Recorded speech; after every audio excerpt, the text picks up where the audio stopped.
Butch is with me now, and, I think it's said best that you will take ugly wins, but these numbers are ugly. I had to look when I saw that the Patriots had 179 total yards, whether they had more offense or the Broncos today had more offense.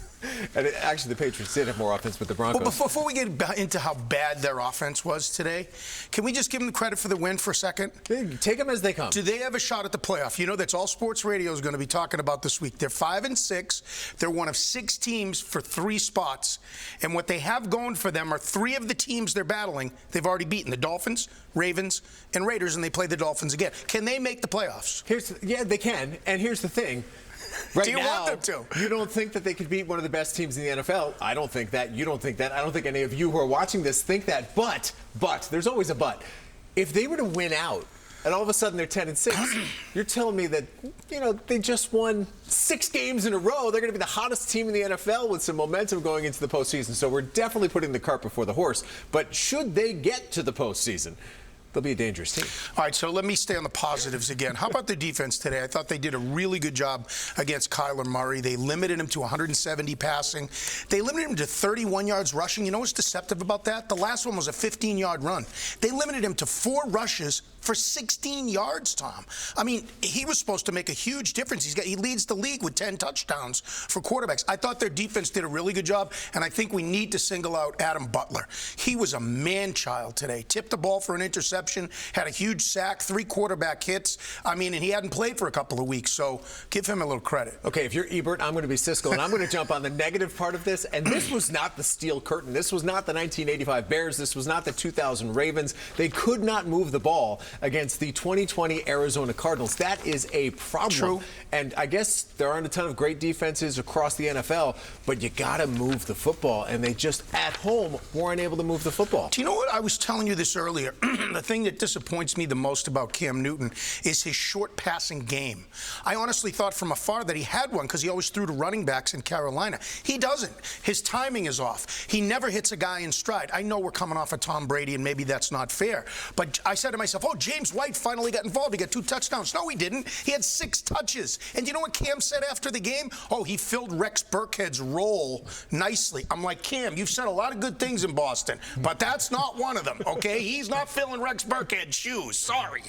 Give me your thoughts on what was a very controversial play, the punt return with the crackback block, which I thought was a horrible call. The guy was literally about to tackle him, and, he was blocked, therefore allowing Gunner to get to the end zone. It just seems like a crazy rule that really bit the Patriots. Belichick said that they made the right call after the game. He didn't say they made the right call. He wouldn't talk about it. He was asked 3 times about it, and all he would say was, what did they say it was? Well, that's what it is.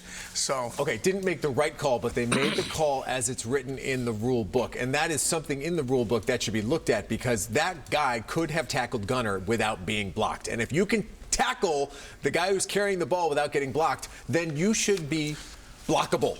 Before we move on to something else, did Cam do anything that impressed you today? Did anything well? To get the opportunity after throwing the interception and the missed 45-yard field goal to move the ball down. I didn't even like the call where he got hit going out of bounds. Here's a guy on 3rd and 13 right by the yard marker to get the first down.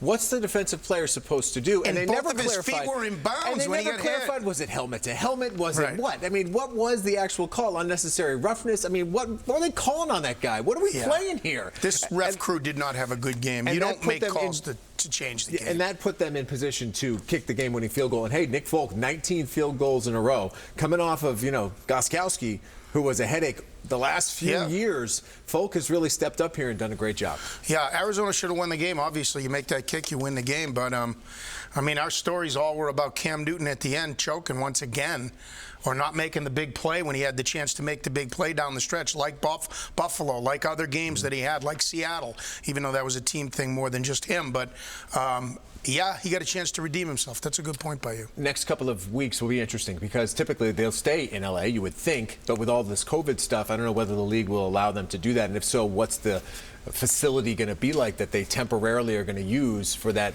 4-day period between Sunday and Thursday when they play the Chargers and then the Rams? So let's talk ourselves into that they can win every game and win out. They're going to play next week against the Chargers. The Chargers are 3-8, but Justin Herbert's really good.